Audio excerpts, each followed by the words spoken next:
جنید بغدادی کہتے تھے کہ میں نے اخلاص ایک حجام سے سیکھا۔ ایک دفعہ میرے استاد نے کہا کہ تمہارے بال بہت بڑھ گئے ہیں، اب کٹوا کے آنا۔ پیسے کوئی تھے نہیں پاس میں۔ حجام کی دکان کے سامنے پہنچا تو وہ گاہک کے بال کاٹ رہا تھا۔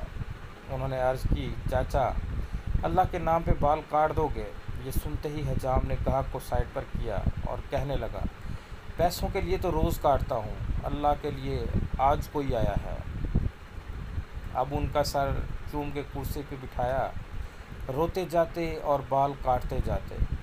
حضرت جنید بغدادی نے سوچا کہ زندگی میں جب کبھی پیسے ہوئے تو ان کو ضرور کچھ دوں گا۔ عرصہ گزر گیا، یہ بڑے صوفی بزرگ بن گئے۔